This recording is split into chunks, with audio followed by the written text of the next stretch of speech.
hangout today, and I'm just getting things set up still. I didn't mean to go live just yet. I hit the go live button a little early, and I'm trying to kind of get the camera in a place where I can see you and you can see me, and I think that's gonna work. I think that's gonna work. All right, what's going on? So let's start over. Hello there.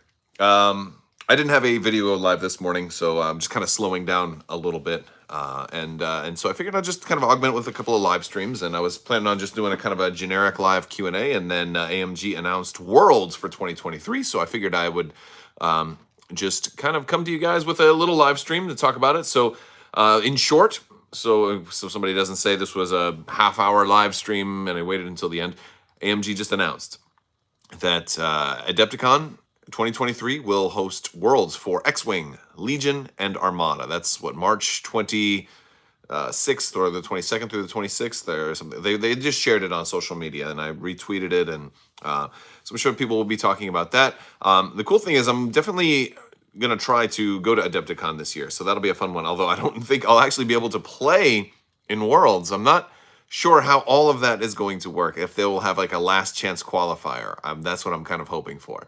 So we're gonna have to see how all of that goes. But it'll be fun. It'll be fun to be there. It'll be fun to see everybody.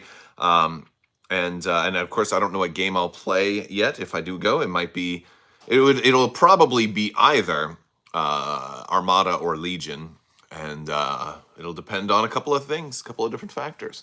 So I know my buddy Sean and I were both talking about potentially going to Adepticon this year, and if it's going to be Worlds, that'll be really, really cool. But if there is no last chance qualifier, then neither of us would be able to play in the Legion tournament or any of the other stuff. So that's kind of the big question, you know. So I would hope that there would be a last chance qualifier, because again, there's only been so many. The problem is there's been years and years of Worlds invites.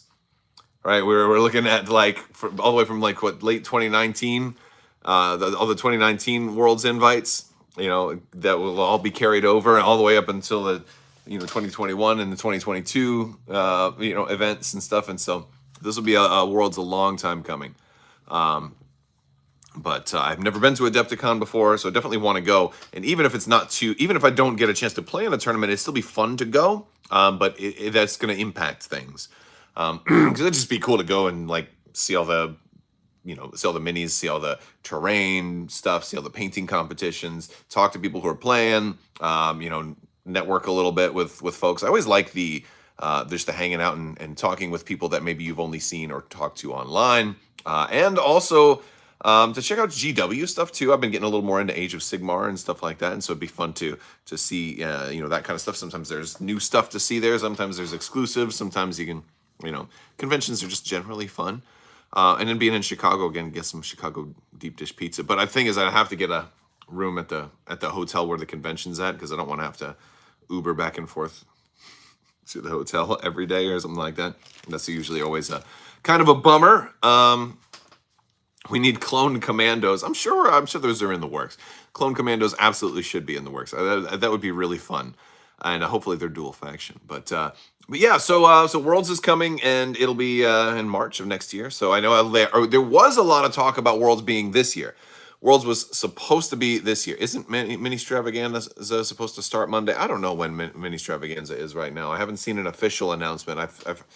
There is going to be a live stream by AMG later today, however, and they're going to be doing a Star Wars Legion gameplay live stream. I don't know when they're doing Mini Stravaganza. I've also heard September for Mini Stravaganza, so we'll have to wait and see. We've got some cool things coming up on the channel pretty soon. One thing that some of you X-Wing players are going to be interested in, potentially, is there is a game inspired somewhat by X-Wing and co-developed by the team behind the Heroes of the Aturi cluster, called Snapships. And so, first off, it's two parts. So I'm going to talk about these for just a minute. There's Snapships, which is just a product that you can buy in the store, and they're ships that you can assemble. You can assemble them multiple different ways. right? But it's actually going to be an X-Wing style game as well. So right now the stuff you can get is just the ships, and so it's, you know, almost got a kind of a Lego kind of feel to it, with these really cool building blocks, and then you've got all the wings and missiles and vents and, you know, cockpits and engines and things like that that you can put on these ships. And I am currently, it's like here's one right now. This is going to be going to Kickstarter. This was just one that I put together. I didn't even follow any instructions and stuff like that. But this is going to be basically, and you've got a whole base here. You know, it's a kind of a larger base, and it's the feel is a little different than X-Wing because you can have like less. It can be like 1 versus 1 or 2 versus 2, and you're not as likely to have like 8 ships flying on the board. But this will be that'll be a cool one. So I'm taking an early look at that, and there will be a more of a video coming out soon, hopefully. I'm not sure exactly when yet, but that's one of the things that's in the works right now. So you get a little sneak peek of some other things like that are going to be coming. We've got some another preview of some of that terrain for if you guys have seen some of my recent videos, I was talking about a GameFound campaign for Dungeons and Lasers, for the Dungeons and Lasers Encounters campaign. And while those were sponsored bits, I genuinely do like the Dungeons and Lasers stuff. So me talking about them right now is not sponsored. I'm just talking about them because I want to. But that campaign launched, and so there's some more cool stuff. But I will be doing there'll be some more like sponsored content from them coming up soon. But yeah, you'll be able to take a closer look at what's going to be coming in that campaign. And yeah, so that's cool. I backed, and it's cool. I definitely don't mind taking like sponsorships from a company, especially if it's one that, 'cause I turned down tons of sponsorship requests. I'm looking at you, Raid Shadow Legends. No, thank you. Even though I just mentioned you, but no. But like, I don't want to. You know, I don't want. I usually will. You know, prefer to do like sponsorships and deals like that with stuff that I actually, you know, something that's either in line with my audience, or usually something that I genuinely like, that I'm a fan of already. Like the luxury playstyle stuff. You know, I really like those tokens, so it was easy partnership. But yeah, so like I backed a bunch of Dungeons and Lasers stuff. I've got a huge box of it, like I haven't even dug into yet, because I'm like, wow, I got so much stuff, it's a little overwhelming. Because I'm gonna want to paint all of it and stuff, so I don't want to open it up until I'm ready to get to painting, and I have so much backlog. My table, if you can see my painting table right now, it is covered in stuff. So yeah. Hope was all with well. Hello, Alex, and hi to everybody in chat. Alex says, "Hope you are feeling. How are you feeling? Hope all is well. Hope all is well. The puppy is good. Yeah, the dog is doing great. As a matter of fact, my dog is awesome, and she's not really a puppy anymore. But no, she's doing good. I've been doing really good lately too. I had some health problems last year, and even into early this year, and I think things are doing well, for the most part. I've still got some work to do on getting healthier. I should be exercising a little bit more than I do, but I'm definitely taking steps to have a healthier diet and to try to get a little more exercise and to reduce stress. And overall, I think it's doing good. You know, doing good so far. But let's see. Oh, so I want to show you guys something interesting. I ordered these things, and this wasn't something I was going to do a video review for the channel. How many 80s kids do we have in here? How many fans of the 80s? And so, like, a lot of retro stuff has been coming out. Like Renegade Games has been doing a bunch of 80s retro stuff that they got there. They got the G.I. Joe miniatures and the RPG. And then, of course, they got Transformers and all of those games. You know, there's like this big resurgence of like G.I. Joe and Transformers. My favorite thing, like, and those are cool. Like, I like a lot of the 80s stuff, but like some of my 80s stuff is a little bit more obscure. Like, I would love to see Mask come back. That was I really was a big fan of the Mask toys and stuff like that. But my favorite was Thundercats. And so I don't know how many Thundercats fans we've got in here, but that's kind of one of the reasons I like nunchucks. And speaking of nunchucks, there were I ordered these off of Big Bad Toy Store, but they are like weapon prop miniatures, replicas, kind of things like that. And I don't know why they have Lion-O on the box art with Panthros nunchucks. Like, that's kind of ridiculous. But these are like miniature weapons, and they're from who they buy. Oh, they do have a picture of Panthro on the back. There you go. They're by Factory Entertainment, by factoryent.com. That's where they came from. But I got them from Big Bad Toy Store, and they're kind of cool. Like, I haven't really, like, there's supposed to be a stand that comes with them. Oh, and there is a little miniature stand in there. Oh my goodness, it's all gonna fall apart. But yeah, they're pretty cool looking. Oh, look at this. They're kind of heavy. They're like metal. I don't know what I don't know where I'm gonna put them yet. So I'm still kind of thinking about that. But it's like got a nice like velvet kind of case and stuff. So I'm like, well, if I take it out of the box and I put it in the stand, and am I gonna lose the fancy packaging material? But I also have the Sword of Omens. They only had these two, I believe. So, because like Chitara's staff is just an orange staff, so it wouldn't have looked as cool. There's the Sword of Omens, and it's real shiny too. I don't know if you guys can see. There you go. The new Thundercats series was pretty good, as a matter of fact. Yeah, I wasn't a huge fan of it. Like, I didn't like the different style and animation, and like they kind of changed the story. It was like a reboot. But then once I decided to give it a shot, I was like, okay, you know what? This isn't too bad. I can enjoy this. It was different. It was a totally different story, and I was okay with that. Almost like a multiverse of Thundercats, right? I had a question. Let's see.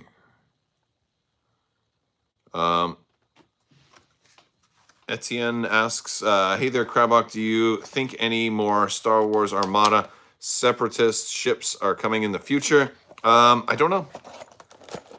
I don't know what AMG's plans are for Armada. And I'd love to know. And unfortunately, I'm trying to stay away from too much like speculation. And I'm trying to keep my speculation a little more informed and a little more healthy, and a little bit less wild, although wild speculation can be fun.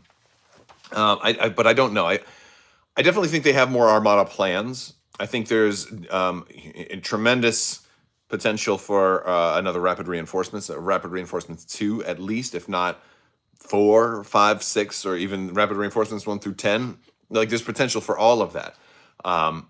So that's definitely something I think is likely. I think more OP kits and things like that are likely. I think anything they can do in either card format or PDF format is more likely. I feel like ships anytime soon are a little bit less likely. What will help tremendously is if we get some increased focus on ships, on capital ship warfare. So you look at all these Disney Plus shows that are coming out right now.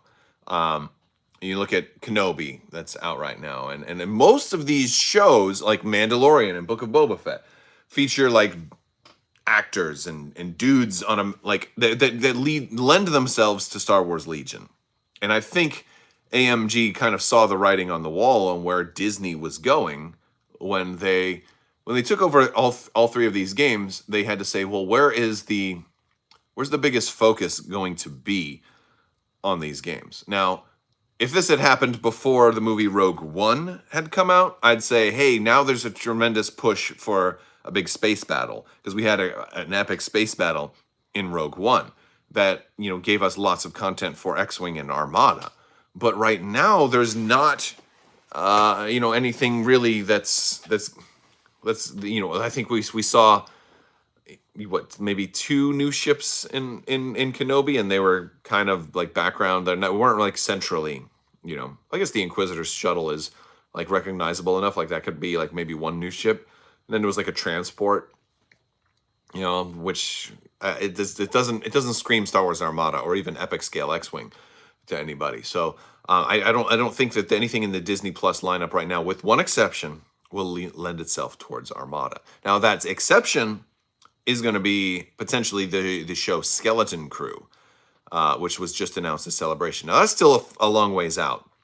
So it may be that we have to wait a while until shows or movies, things like Skeleton Crew, maybe that has a whole bunch of, maybe that's like a Star Trek kind of show that features capital ships and lots of capital ships. And if that happens, wow, that might be a huge push to like say, hey, now let's swing the arrow back towards Armada and even X-Wing. Maybe. Like that's one, I've got my fingers crossed for that. But that's going to be a long ways out. So what happens in the meantime? If I think a reasonable guess for Armada is that we get more rapid reinforcements, maybe even a campaign pack with cards at some point. That would be really cool, and I think that's a possibility for AMG. And I'm going to get to some more of your questions here in just a second. So I apologize if I'm not getting to things too quickly. If you just tuned in, like I said at the beginning, you can always rewind if you want, but AMG did announce Worlds will not actually be this year, but it is coming to Adepticon next year, so March. So Adepticon 2023, March 22nd through 26th, I believe, is the dates, and that's gonna be in Chicago. That's where Adepticon is, and they have Worlds for X-Wing, Legion, and Armada. So that's cool. More information will be available.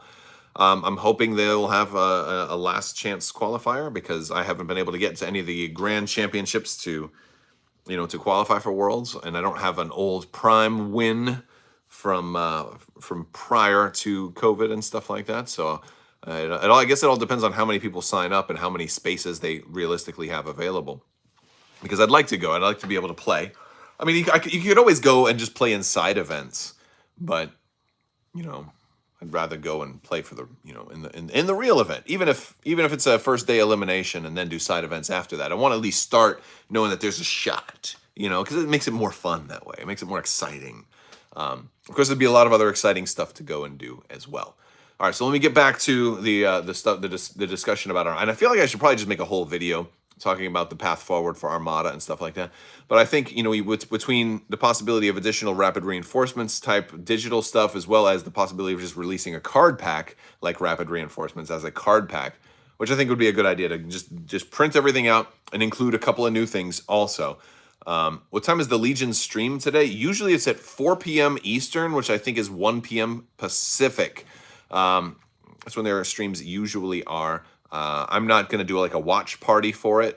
Usually I'm not able to watch right at the very beginning. Usually I have to kind of catch the second half of their streams and then kind of go from there.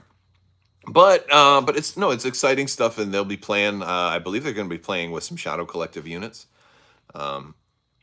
So fun. So yeah, I think you're looking at about 3.5 hours, ish from now, from when their live stream will happen.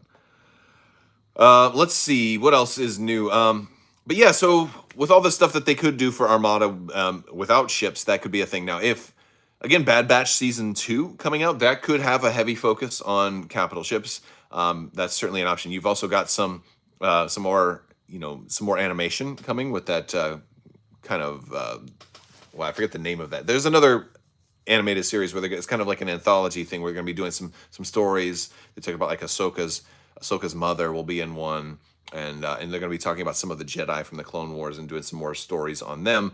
And so those could potentially feature some capital ship stuff, but I don't see a Jedi-centric series focusing on capital ships. I think Skeleton Crew is the next one that's likely to do that, and then also future movies. Taika Waititi is still working on a Star Wars movie. I don't know if that's going to be more character focused or more capital ship focused. Or it could, granted, realistically, a good blend of large ships, dogfights, and personal stuff, as well as ground battles too, right? And it's hard to fit all of that in one movie, and so. Usually, I think you need to either focus on what kind of battle are you really going to have? Is it going to be a ground battle, or is it going to be a space battle, or is it going to be more about dueling?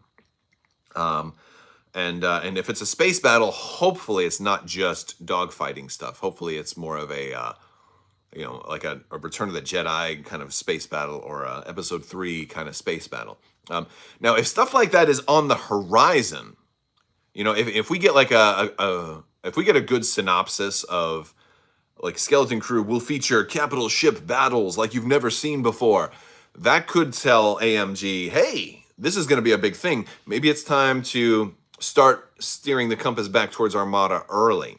And then in the build-up, we might see, you know, another wave of ships for like Clone War stuff, like a Lucre Hulk or a Republic Architons and things like that. Like those could be things that they start working on in the expectation that there'll be a big focus on a new Disney Plus series or movies that have more, you know, capital ship things. That's a possibility, but that's just a guess. That's just a guess on my part. So, you know, right now, I think we've got a lot of options ahead, and I think the fact that they released Rapid Reinforcements 1 is a great way to fill us with hope. I am cautionary, like I'm cautiously optimistic. And the caution kind of comes from the last like live event that they had for the weekend of Mini Stravaganza. Like I talked about a little bit in like my recent video where I was summarizing everything.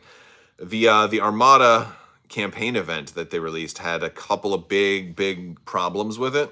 Like certain rules that just didn't work. They didn't work within the rule structure of the game. Like a perk that could give all of your rebel ships 2 of the same command token. Well, like that doesn't do anything. You can only have 1.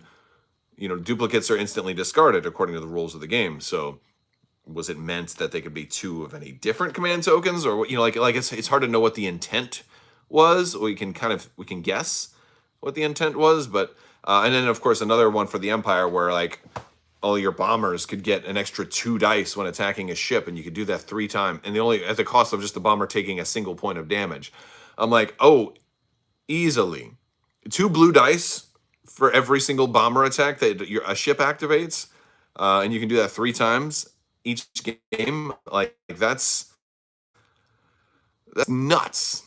Like so incredibly game-breakingly powerful, and I don't think they intended for it to be that strong. Even a single die would have been really strong for every bomber attack. If it was 2 dice against another squadron, then it's strong, but not as broken. But still kind of heavily. What I think would make the most sense is if it was 1 extra die, and if it was only against a single squadron. Anyway, I'm getting a little bit too off. I'm only guessing because again I haven't really play tested it, and I haven't run that campaign. I just looked at it and said, "Wow, that's crazy," because I don't usually run campaigns.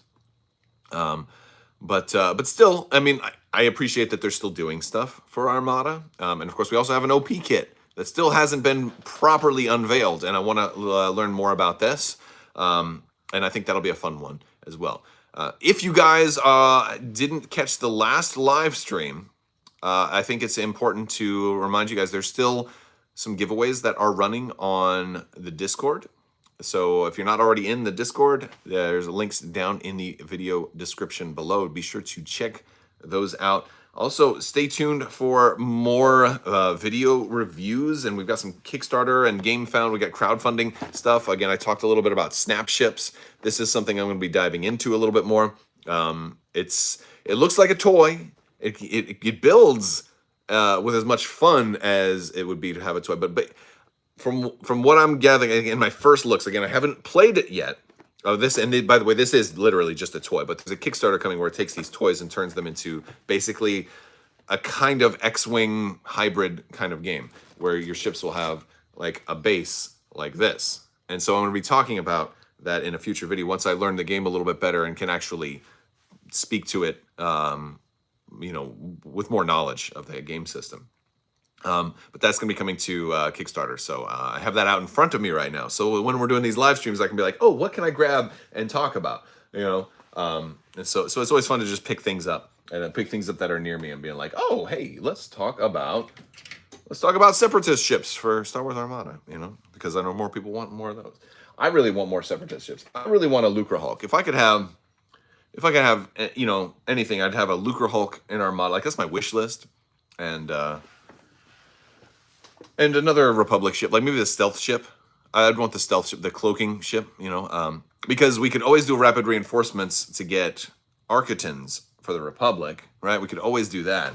You know, there's a lot of other things like that. So if we're getting new ship designs, I think stealth would be pretty cool. All right, well, let me get to questions. I'm not gonna go for too much longer.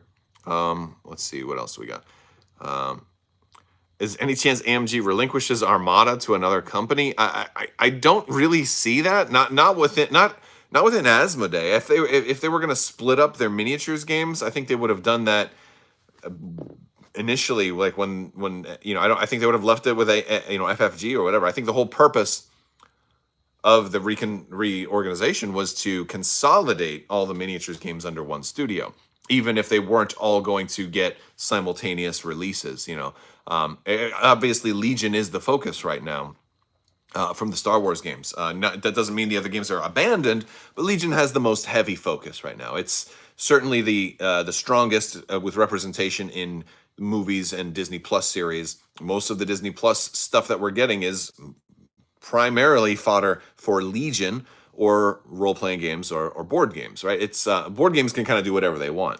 And so hopefully, and that's another cool thing, is Fantasy Flight still can make Star Wars stuff. So it'd be interesting to see what Fantasy Flight games has in the works, because they could potentially be like Fantasy Flight. And again, this is just a guess, but like they could be like, hey, Book of Boba Fett was cool. Let's make a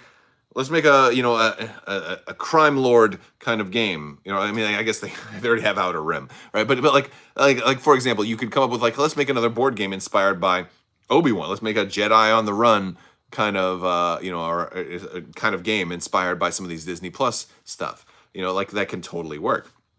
And of course, video games can come out of all of this stuff. We are already seen a lot of crossover with Jedi Fallen Order and a lot of the social media and stuff. So there's there's so much potential. And now that, a lot of factories that were closed have reopened and stuff, like the pandemic combined with the AMG FFG kind of change up and then the Asmodee merger and all of these things happened around the same time. And I feel like we're getting into the point where the gears are turning again. And we've kind of been in that point, but we're getting to the point where the gears are turning enough that we can expect to see new product announcements at a little bit more frequent pace now.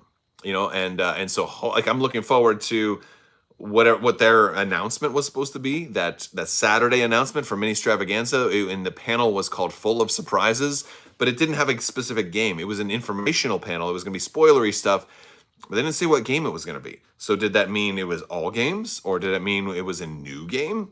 I had my fingers crossed for new game. I really wanted to see a whole new game. And that could still happen. And is it a Star Wars game? And if that's the case, and now I'm totally in speculation land right now.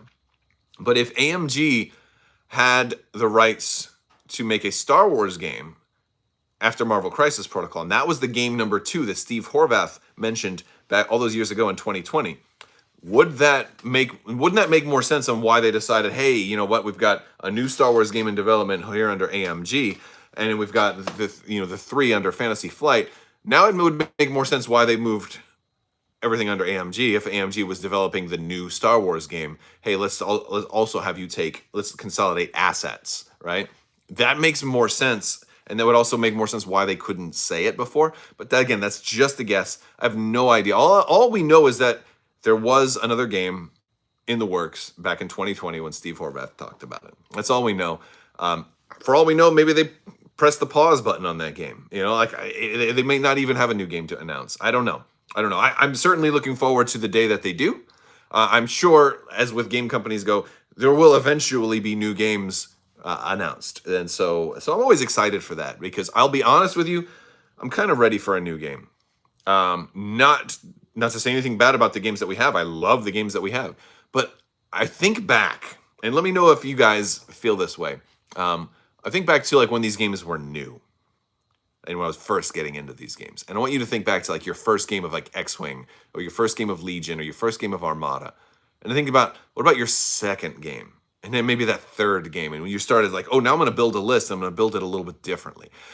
When you were first getting into this game, wasn't it just the best? Isn't that like the best feeling, is getting into a brand new game? I'm thinking about like my first game of Marvel Crisis Protocol.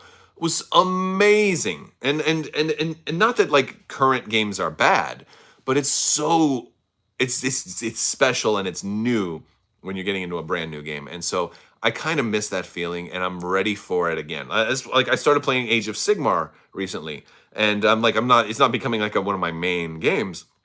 But boy, if it isn't fun, and part of it is that it's that new game. I'm like, let me try this new unit. When a game is brand new, and Legion was brand new, for example, and you get that first new wave comes out, and you're like, ooh, I'm gonna try out Leia and the Fleet Troopers now. And now you have a slightly different army, and like, oh, they played differently. That was cool. That's the fun feeling, and I feel like there's been a little bit of staleness with. Even though we've had a few new releases, the new releases have slowed down. Armada hasn't really seen a new physical release in a while. X-Wing did just get, the Clone Z95s and the Rogue class. If you haven't seen I just did the Rogue class unboxing recently, and Z95 is coming up after that. That is going to be coming up soon, so stay tuned. And those have been out for a little while, but I just wanted to, for consistency, I want to get all of those done. But yeah, so. It's it's really fun when there's a brand new game, but like when it's been stale and there hasn't been too many new releases, it just becomes more like, I don't know, it goes from like the fun factor like from a 10 down to just like a 7, which is still good. A 7 is really good for a game that's a new Battlefleet Gothic. Yes, that would be cool. From what I understand, like as an Armada player, I'd probably enjoy Battlefleet Gothic. I tried to get into Dropfleet Commander, and it was just really nobody playing it in Orlando, so I just haven't really been able to get a full game in. So that's why I've had a lot of people asking me, where is your Dropfleet Commander coverage? I'm like, I wish I could just summon opponents or summon somebody to show up and teach me, because like, granted, there's a rule book, you can go online and learn the rules and stuff like that, but I just learn a lot better from like having somebody teach me or stuff like that, like generally. And then also I need an opponent, and it's just, I have limited time, and it's so like I'm not gonna go drive out to like Tampa to look for somebody to play or stuff like that. So like at a certain point, like I'm like, oh, it's too much work to try to set up a game for this, and I'm definitely not gonna do it on TTS or no. I don't ever want to play games on Tabletop Simulator unless I absolutely have to. Like if Ewan McGregor said, hello there, I'd like for you to play a game with me on Tabletop Simulator, then I would do it, or I'll do that sometimes for like a company, if they have like a Kickstarter, they're looking and they have a demo and that's the only place it is. But generally, I don't like playing games on TTS. I'd rather, that's what video games are for. If I want to sit at my computer and play a game, I'd be playing a computer game. I started playing EverQuest again, or EverQuest 2. So you guys who, if you're familiar with EverQuest in that world, I got real big into EverQuest 2 years ago. It's where the name of my channel comes from. It's my character name from EverQuest 2, and so I'm back playing EverQuest 2 again now too. So that's been fun. It's been very nostalgic because they launched one of these new servers that's like vanilla EverQuest 2, like they call it time locked servers, and so I'm playing on the new time locked server. And it's really fun because we're back in like the original launch. Granted, there's a few things they couldn't change. They didn't have the original code, but there's a few sprinkles of the core game changes, but it's there. It's there. It's like and it feels good doing like old raid zones again, and yeah, and so that was fun. Like I joined a guild with some old people and some new people, and it was really it was fun. That launched the same day I left for Star Wars Celebration, so I really couldn't get in there and start leveling up and doing all my quests and stuff again until after Celebration. So I was a week behind everybody else, but I'm getting caught up now, and that's been a lot of fun. Star Wars: The Old Republic. Yes, I played Star Wars: The Old Republic at launch. When I stopped playing EverQuest 2, a guild I was in moved to Star Wars: The Old Republic altogether because we were all just getting tired of EverQuest 2, and so we started playing Star Wars: The Old Republic hard, and we were the top guild on our server and top guild in PvP on our server. So we were a dual threat. We had a pretty large presence. We had like our dedicated raiders and we had our dedicated PvPers, and then we had some people who did both, and I was one of the both people. I freaking loved that game. And then we only had one kid at the time. When we had our second child, I started to have less and less time, so I had less time to commit to the guild, and I was just like, yeah, it's time to hang it. It's time to hang up the nunchucks. so to speak. And so I kind of stopped playing MMOs for a long time. I played a little bit of Star Trek Online. I bought the lifetime sub for that. So again, if I'm at the computer, I like to play computer games. But that's why I liked board gaming and tabletop gaming, is that it's a break away from the computer, sit down at the table. And that's why I don't like doing Tabletop Simulator. I'm like, no. If I want to play with plastic spaceships on a computer, I'll log into Star Trek Online and I'll do it there. But that's just the way that goes. All right. So in summary, Worlds is going to be 2023 at Adepticon. I am not locked in to go to that yet. It depends when tickets go on sale and if I can get a decent hotel room and things like that. So we're going to see. Adepticon is definitely in the plan right now, but it's not locked in.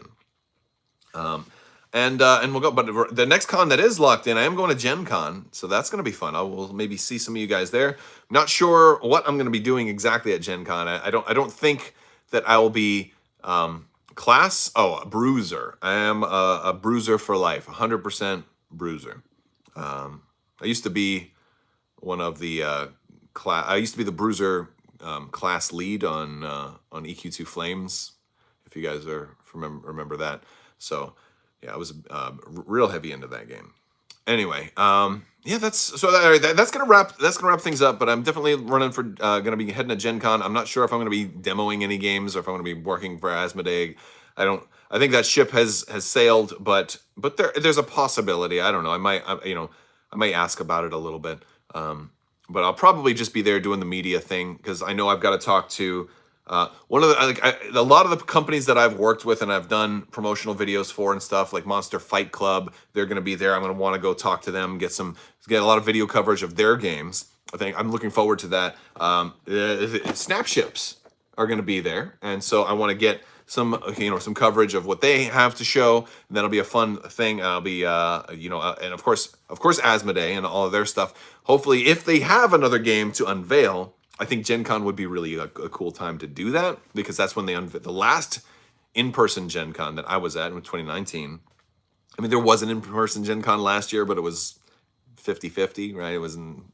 I don't know. I wasn't there, so I don't count it. But no, but the Asmodee wasn't there in person either. Is it sad that EverQuest got axed? Yeah, because a lot of people were looking to come back to that. I think there's still a chance for something like that one of these days, but I mean, EverQuest and EverQuest 2 are like they have their hardcore fan base, and the cash shop they have right now is out of control. So it's just a money factory for them. So I don't see them ever wanting to turn that off until that dries up. Ask about Clone Commandos for me.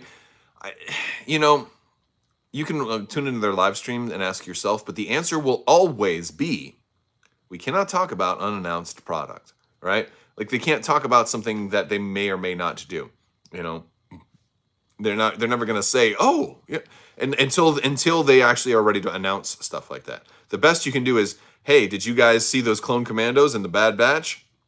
Then they can be like, oh yeah, we saw that. Like that's about the best you can really ask if you actually want a meaningful answer. And then maybe they'll be like, those were cool, weren't they?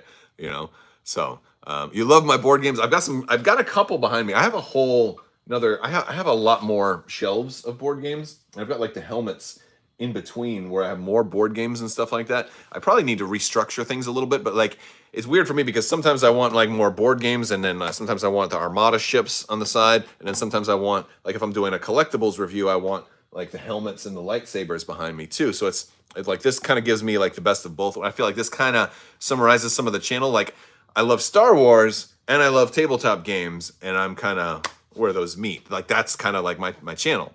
So I also like sci-fi stuff in general. If Star Trek had as cool a helmets, like maybe I should get a Batleth. You missed Nemesis Lockdown. Yes, it was. I actually got Nemesis Lockdown for free for covering all of their Kickstarters. So they sent me Nemesis Lockdown for free. So I didn't have to actually pay for that one. That one was cool. But yeah, I would have anyway. Though I would have. It saved me. It saved me the pledge. But yeah, I love Awaken Realms games. They're you know what I haven't learned yet, and that's one other thing I need to get my table cleared off. I haven't played Great Wall yet. I pledged for it. I kind of went all in with Great Wall. Have I tried Unfinished Business yet? Well, yes and no. So the question is for Outer Rim Unfinished Business. I'm going to tell you two things about Unfinished Business. First off, I was able to fit all of this in the regular box with the E-Raptor insert. The E-Raptor insert holds everything, and I did get the lid just to come up a little bit because the extra cardboard bits that are in there. And so that's kind of cool. I did if you want to look up my Outer Rim E-Raptor organizer, it's like a wooden organizer. Works great. It fits all this stuff in there. I had to rearrange a few things and reorganize a few things, but it was almost like you have to do a few things a little weird because they have a holder that holds all the characters, but you have, so I put the new characters in like upside down, and I got like 2 characters in each peg hole because of that. It worked. But no, I have not played this yet. I might not ever play it. It's a joke. I will play it at some point. It's very low on my priorities to play right now. And you're probably saying, why? Dude, this is a new Outer Rim game. Why haven't you played it? I play tested this thing. I played the heck out of it. The heck. I played this a lot. Like 2 years ago. Or a year and a half ago. I forget when. I have no idea. But the lead time on these games are a very long time. So and I can tell you that I play tested it because if you look in the credits, you'll see my name in there. I played a lot of this game. And I'm kind of burnt out on it. Now, of course, I wanted to have a copy in my collection. I like to have games that I play tested that I put a lot of love into and stuff like that. But like I've said I'm going to put this over here. Like I said in my initial Outer Rim review, while it is a good game, it's not my favorite game. If it didn't have the Star Wars flavor on it, it's a game I would pass on. The Star Wars skin makes it a little bit better. And the fact that it plays 3 players really well is a great thing. I seldom have 3 players for a game that Outer Rim would be appropriate for. So, and more often than not, when I do have 3 or 4 players, I want to play by Eric Lang. Rising Sun is one of my favorite. And so, especially for 3, 4, or 5 players, and if I have even more time, then I'll want to play Twilight Imperium. If we're looking for, so Outer Rim, like everything has to be perfect for me to want to play Outer Rim because I have other games that just do that job better. And if I have 2 players, which you can play Outer Rim with 2, no problem. But if I have 2 players, it's never going to be Outer Rim because it's always going to be Rebellion. Because I'm sorry, I know some people love Outer Rim, but Rebellion is just so much better. And it's totally different also, and that's fine. But for me and for what I want out of a game, Rebellion does it 10 times out of 10. All right, let me wrap things up. I will talk to you guys later. I want to thank you all for hanging out with me today, and may the Force be with you. And my middle son came up to me the other day and he said, Dad, you should end your videos with goodbye there because you start with hello there. And so I'm starting to do that a little more. It was his idea and it was great. So Merchants and Marauders. Yeah, I didn't like Merchants and Marauders very much either. Granted, I played it with the wrong rules the first time. I had a very negative play experience, but I'm just not that crazy about the pick up and deliver kind of games. I just don't like them. They just don't do it for me. And that's why Outer Rim it is objectively a good game. It's just not for me. It's not my favorite, but it still gets played a little bit. That's my take. All right. Hey, look at Etienne. Let's give Crabbok some love by clicking the buttons. Hey, that's always a good thing, man. I appreciate it. I appreciate you guys. All right, I will talk to you guys later. Make sure you have a fantastic day. Take care of yourself. Drink plenty of water. Stay hydrated. It's a very warm day today. I'm actually starting to sweat out here. It's getting warm. All right, have a fantastic day. May the Force be with you. And goodbye there.